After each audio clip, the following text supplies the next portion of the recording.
Hello everyone, welcome to the YouTube channel. आज की class में हम डिस्कस करने वाले हैं द राजस्थान स्टाम्प एक्ट 1998। इससे पहले दो वीडियो अपलोड हो चुके हैं जिसमें कुछ डेफिनेशन को कवर किया गया है और अब जो बची हुई डेफिनेशन है आज की वीडियो में कवर कर लेंगे। इससे पहले एक क्विक रिवीजन कर लेते हैं। एक्ट का नाम है द राजस्थान स्टाम्प एक्ट 1998 और एक्ट नंबर है 14, बट जो एक्ट है वो होगा 1999। प्रेसिडेंट की असेंट मिली थी 24 मार्च 1999 और एनफोर्स में आया था 1 मई 1999। तो सिर्फ एक्ट का नाम 98 है, बाकी जो भी डेट है वो 1999 है। इसके बाद टोटल सेक्शन इसमें 91 है, जिसमें जो 8 चैप्टर्स में डिवाइड है और एक इसमें शेड्यूल है। तो डेफिनेशन में आज हम स्टार्ट करते हैं। What is an instrument of partition. Instrument of partition क्या होता है? 20 नंबर की डेफिनेशन है, यानी विभाजन की लिखित। तो विभाजन की लिखित या इंस्ट्रूमेंट ऑफ पार्टीशन का मतलब है ए रिटन डॉक्यूमेंट। एक रिटन डॉक्यूमेंट होता है जिसमें को honours divide A jointly on property into separate shares. एक जॉइंट प्रॉपर्टी होती है, उसके दो जो स्वामी होते हैं वो उस प्रॉपर्टी को डिवाइड करने के लिए जो डॉक्यूमेंट्स तैयार किया जाता है उसको डॉक्यूमेंट को कहते हैं इंस्ट्रूमेंट ऑफ पार्टीशन। ठीक है, अब इसमें कुछ पॉइंट्स दे रखे हैं, 3 पॉइंट्स दे रखे हैं कि क्या क्या इंस्ट्रूमेंट ऑफ पार्टीशन में इंक्लूड है। तो इसमें 3 चीज़ें इंक्लूड है। First, final order of court और रेवेन्यू अथॉरिटी। रेवेन्यू अथॉरिटी और कोर्ट ने जो फाइनल ऑर्डर दिया है और जो किससे रिलेटेड है, उस पार्टीशन प्रॉपर्टी के पार्टीशन से रिलेटेड है, वो इंक्लूड होगा। 2 नंबर पे आर्बिट्रेशन में अवॉर्ड दिया गया है, वो यहाँ अवॉर्ड का आर्बिट्रेशन जो जजमेंट देती है उसको अवॉर्ड कहते हैं। फिर या फिर ऐसा हो सकता है कि उन दोनों को ऑनर ने आपस में ही कोई रिटन एग्रीमेंट किया हो पार्टीशन को लेके, तो वो इसमें इंक्लूड हो जाएगा। नेक्स्ट डेफिनेशन है लीज की डेफिनेशन, जो 21 में दे रखी है। लीज क्या होती है? लीज को हम section 105 transfer of property act में भी पढ़ते हैं। लीज में क्या होता है कि a right of enjoy property, property को इंजॉय करने का, प्रॉपर्टी के उपभोग करने का जो अधिकार है वो एक सर्टेन टाइम के लिए ट्रांसफ़र किया जाता है। किसके बदले में? किसी रेंट के या कंसिडरेशन के बदले में। और ये डेफिनेशन दे रखी है 105 टीपी एक्ट में। सिंपल वर्ड्स में दो पर्सन होते हैं। एक तो होता है ऑनर, जिसकी प्रॉपर्टी है, ये इमूवेबल प्रॉपर्टी पर ही एप्लीकेबल है। तो जो ऑनर होता है उसको बोलते हैं लेसर, और जो यूज़र होता है उसको बोलते हैं लीज। इसका इजी एग्जांपल हम दे सकते हैं, रेंट पे जैसे घर देते हैं तो रेंट देने के लिए जो ऑनर होता है वो लेसर हो गया और जिसे दिया जाता है वो लेसी हो गया। लीज में भी ये देखना है कि इसमें क्या क्या इंक्लूड है और क्या इंक्लूड नहीं है। तो लीज में क्या क्या इंक्लूड है देख लेते हैं। पट्टा, इसको हिंदी में कहते हैं लीज को पट्टा। इसके अलावा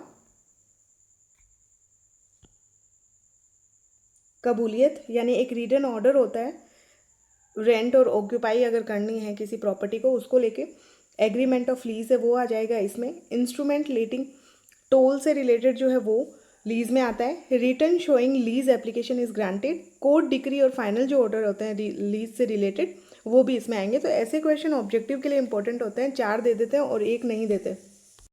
नेक्स्ट जो डेफिनेशन है वो है लीव एंड लाइसेंस की, यानी इजाज़त और अनुज्ञप्ति। लाइसेंस को कहते हैं अनुज्ञप्ति हिंदी में। इसमें क्या होता है कि परमिशन दी जाती है ओनर के द्वारा किसी अदर पर्सन को, लेकिन बिना किसी लीगल इंटरेस्ट के, यानी एक तरह से टेम्परेरी होती है। इसमें कोई लीगल राइट या लीगल इंटरेस्ट इसमें नहीं होता है। तो ऑनर किसी को भी टेम्परेरी यूज़ करने की परमिशन देता है, लेकिन उसे ना तो वो ओनरशिप दे रहा है, ना ही लीज़ की तरह उसे इंजॉय का राइट दे रहा है, ना ही कोई लीगल राइट ट्रांसफ़र हो रहा है। तो इसमें सिर्फ इतनी जैसे टेम्परेरी ड्यूरेशन के लिए देते हैं, और जो मेथड होता है वो गवर्नमेंट ऑथराइज्ड मेथड होता है। अब इसमें भी वही है कि क्या क्या इंक्लूड होगा, क्या क्या इंक्लूड नहीं होगा। जैसे अगर परमिशन ले रहे हैं to occupy a house for a short period, जैसे किसी थोड़े टाइम के लिए अगर किसी घर को ले रहे हैं, ऑक्यूपाई कर रहे हैं उस घर को, तो वो इसमें आ जाएगा। फिर एक grant of use commercial space, commercial space के लिए, व्यापारिक उपयोग के लिए अगर ले रहा है तो लीव या लाइसेंस लिया जा सकता है किसी चीज़ का। Right to entry to land for specific purpose, क्योंकि ये सब चीज़ें शॉर्टर टाइम के लिए है, agreement to use of specific facility, जैसे एक दिन के लिए या दो दिन के लिए रेंट पे लिया, वो सब चीज़ें इसमें आ जाएगा। इसके अलावा licence for use and billboard या एडवर्टाइजिंग स्पेस जो होता है उसमें आ जाता है। तो इसमें लाइसेंस दिया जाता है। और लीगल लीज अलग होती है। लीगल लीज में जैसे उसमें एक प्रॉपर एग्रीमेंट बनता है, जबकि इसमें बहुत टेम्परेरी टाइप की होती है।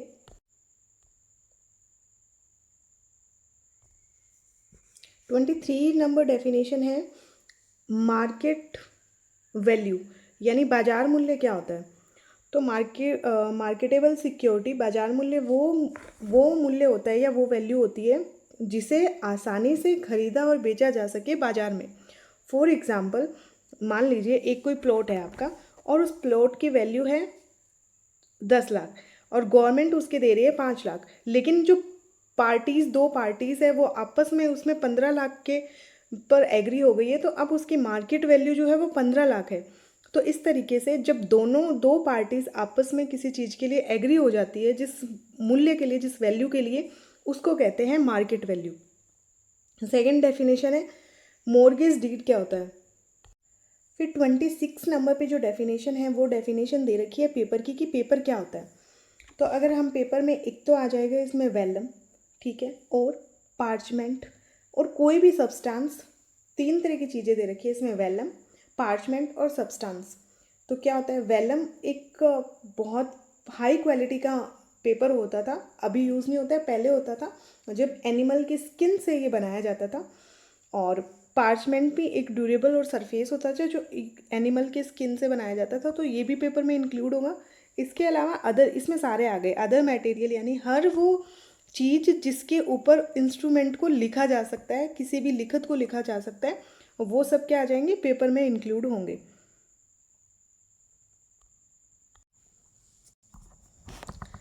अब 27 नंबर पे जो डेफिनेशन है वो दे रखी है पॉलिसी ऑफ इंश्योरेंस, बीमा पॉलिसी। तो बीमा पॉलिसी क्या होता है, एक इंश्योरेंस होता है जो एक फॉर्मल एग्रीमेंट है जो एक पॉलिसी होल्डर यानी पर्सन के बीच में और इंश्योरेंस कंपनी के बीच में किया जाता है। इस एग्रीमेंट में पॉलिसी होल्डर एक प्रीमियम पे करता है। प्रीमियम यानी एक रेगुलर अमाउंट, जैसे कितना, 1 साल का, 2 साल में या हर महीने, ऐसे एक प्रीमियम जमा करवाता है इंश्योरेंस कंपनी में, और इंश्योरेंस कंपनी उसे प्रॉमिस करती है कंपनसेट करने का। जो भी लॉस होते हैं, डैमेज होते हैं, उनको वो प्रोवाइड करवाती है फाइनेंशियल प्रोटेक्शन। ओके। अब स्टाम्प एक्ट में 2 तरह के इंश्योरेंस की बात की गई, एक तो जो जनरल इंश्योरेंस होता है यानी अदर देन लाइफ, और एक बात की गई लाइफ इंश्योरेंस पॉलिसी की। अदर देन में क्या होता है, a general insurance policy is a board category of insurance that cover risk other than life. Life से अदर देन जो भी है वो सब इसमें कवर आ जाएगी, और उसके लिए फाइनेंशियल प्रोटेक्शन दी जाती है। जैसे जैसे मान लो डैमेज्ड होम हो गया, car accident, health insurance, business liability, ये सब इसमें इंक्लूड होती है। लाइफ इंश्योरेंस में क्या आता है, a life insurance policy on the other hand is specified design to provide financial protection in the event of the policy holder death. Policy holder की डेथ होने पर जो कंपनसेशन दिया जाता है उसको कहा जाता है। और ये काम कैसे करता है, एक प्रीमियम देना होता है और स्पेसिफाइक इवेंट होता है, और फिर आपको जो कंपनी है वो जो भी फाइनेंशियल प्रोटेक्शन है वो प्रोवाइड करवाती है। और इसी तरीके से ग्रुप इंश्योरेंस पॉलिसी भी होती है, जिसमें एक पूरे ग्रुप की एक साथ होती है। जैसे कोई फर्म हो गया, कंपनी हो गया, तो उसमें एक एक पर्सन का इंश्योरेंस नहीं होता है, सभी का एक साथ इंश्योरेंस होता है। और इसी में एक दे रखी है पॉलिसी ऑफ सी इंश्योरेंस। सी से रिलेटेड समुद्री बीमा पॉलिसी जो होती है, समुद्र से रिलेटेड जो पॉलिसी होती है वो सब इसमें इंक्लूड हो जाएगी। जो 30 नंबर की डेफिनेशन है वो है पावर ऑफ अटॉर्नी, यानी मुख्तारनामा क्या होता है। पावर ऑफ अटॉर्नी होता है कि एक रिटन डॉक्यूमेंट होता है जिसमें एक पर्सन को अथराइज्ड किया जाता है on behalf of another person, यानी एक प्रॉपर्टी का ऑनर है, वो अपने बिहाफ पर किसी दूसरे पर्सन को अपॉइंट कर देता है। अब उससे रिलेटेड जो भी डिसीजन होते हैं, उन डिसीजन को बार बार ऑनर को आने की ज़रूरत नहीं पड़ती है, वो एजेंट या जिसे पावर ऑफ अटॉर्नी असाइन किए वो उसके बिहाफ पे डिसीजन ले सकता है। ये काम कैसे करता है, इसमें प्रिंसिपल अपनी अथॉरिटी जो है वो एजेंट को दे देता है। एजेंट उसके बिहाफ पर काम करता है, चाहे वो लीगल मैटर हो, चाहे कोर्ट में रिप्रेजेंट करना हो। और वो डॉक्यूमेंट भी फॉर्मल डॉक्यूमेंट होता है, क्योंकि उसने अथराइज किया है उस एजेंट को पावर ऑफ अटॉर्नी देकर। अलग से किसी लॉयर को रिप्रेजेंट करने की ज़रूरत इसमें नहीं होती। जैसे रियल में देखेंगे तो मान लीजिए कोई बिजनेस ऑनर है, प्रिंसिपल है, वो अब बार बार कोर्ट में नहीं आ सकता, तो उसने एक ट्रस्टेड पर्सन को अपना एजेंट या पार्टनर जो भी है उसको अपनी पावर ऑफ अटॉर्नी दे रखी है, मुख्तारनामा।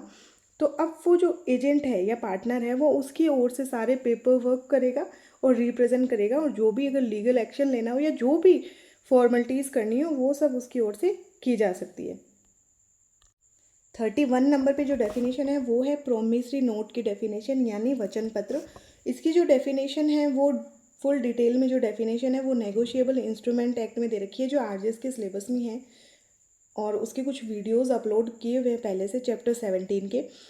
तो ये एक रिटन प्रॉमिस होता है स्पेसिफिक सम ऑफ मनी का। इस प्रॉमिसरी नोट की खास बात होती है इसमें कोई कंडीशन नहीं होती, बॉन्ड की तरह कुछ भी नहीं होता, एक सिंपल कॉन्ट्रैक्ट होता है जिसमें रिटन प्रॉमिस किया जाता है कि तुम मुझे इतने रुपए दो या मैं तुम्हें दे रहा हूँ, और उस पर एक साइन होता है। बस बहुत सिंपल सा ये होता है। जैसे मान लो किसी ने 1000 रुपये किसी फ्रेंड से बोरो किए, तो आप एक रिटर्न में प्रॉमिसरी नोट दे दोगे उसको कि मैं तुम्हें इतने तारीख को या 30 दिन में ये पैसे वापस लौटा दूंगा। दैट इज़, इसमें कुछ कंडीशन नहीं होती है, कुछ भी सिक्योरिटी नहीं होती है, एक सिंपल सा ट्रांजेक्शन होता है। ठीक है, अब नेक्स्ट जो डेफिनेशन है वो पब्लिक ऑफिसर की दे रखी है। पब्लिक ऑफिसर की वही डेफिनेशन होगी जो आईपीसी या बीएनएस में जो दे रखी है वही। और 33 जो नंबर है डेफिनेशन वो है रिसिप्ट। रिसिप्ट में क्या इंक्लूड होता है क्या नहीं।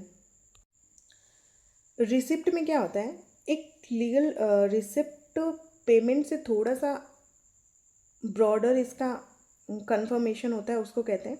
ये रिटर्न में होती है हमेशा और एक स्पेसिफिक लीगल पर्पस के लिए आता है।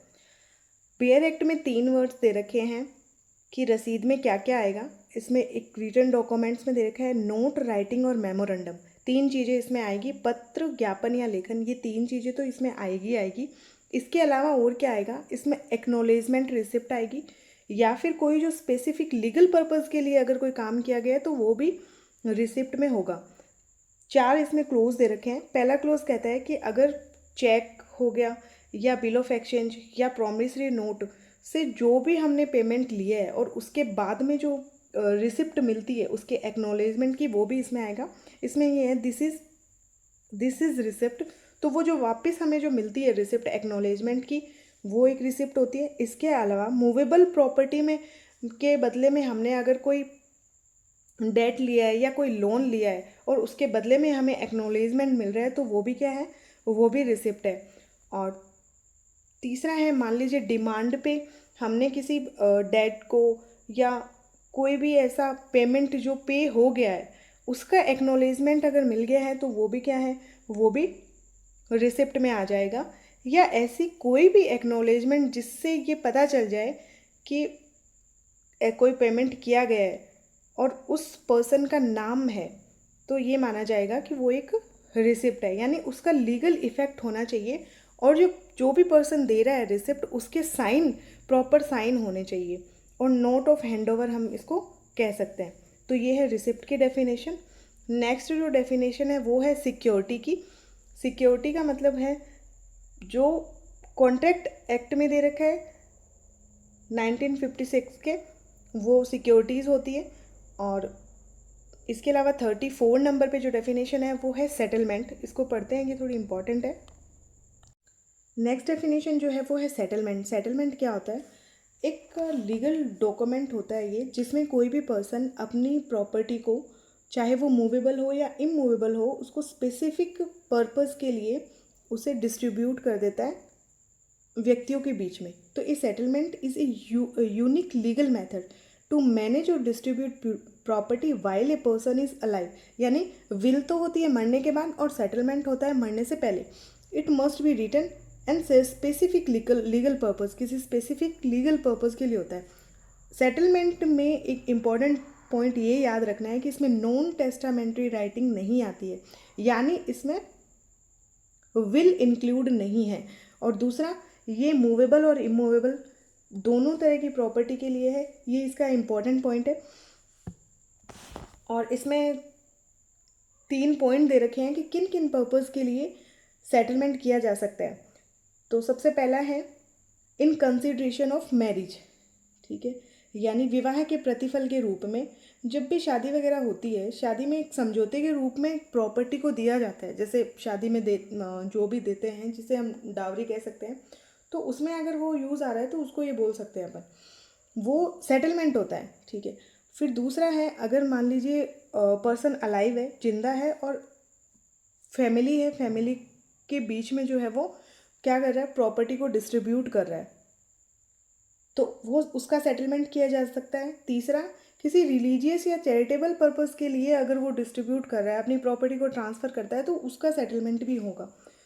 इम्पॉर्टेंट चीज़ ये है कि ये हमेशा ही रिटर्न में होना चाहिए, ओरल नहीं होगा। और दूसरी इंपॉर्टेंट बात है, इसमें नॉन टेस्टामेंट्री डॉक्यूमेंट नहीं होते, क्योंकि विल क्या होती है, मरने के बाद लागू होती है। और जबकि अगर कोई पर्सन जीवित रहते हुए अगर अपनी प्रॉपर्टी का सेटलमेंट करता है, बंटवारा करता है, तो उसको कहते हैं सेटलमेंट। नेक्स्ट जो डेफिनेशन दे रखी है 35 में, वो है सैनिक, सोल्जर की। सोल्जर से कौन है, तो include any person below the rank of non commissioned officer, यानी अनायुक्त ऑफिसर से निम्न रैंक का कोई भी व्यक्ति अभिप्रेत है। और जो कहाँ दे रखा है, जो दे रखा है आर्मी एक्ट 1950 में। उसके बाद 36 नंबर पे जो डेफिनेशन है वो है स्टाम्प की डेफिनेशन। स्टाम्प में क्या इंक्लूड होता है, तो स्टाम्प एक तरीके से एंडोर्समेंट है सर्टिफिकेट का, और इसमें 3 चीज़ें इंक्लूड आएगी। एक तो mark, seal, certificate of endorsement जो बाय एनी एजेंसी और पर्सन ड्यूली अथराइज्ड, और इसमें अधेसिव, यानी हमने पहले भी पढ़ा था, अधेसिव मतलब जो स्टिकर्स जैसे स्टाम्प होते हैं वो भी इंक्लूड है, और इम्प्रेस्ड स्टाम्प जो होते हैं वो भी इसमें इंक्लूड है।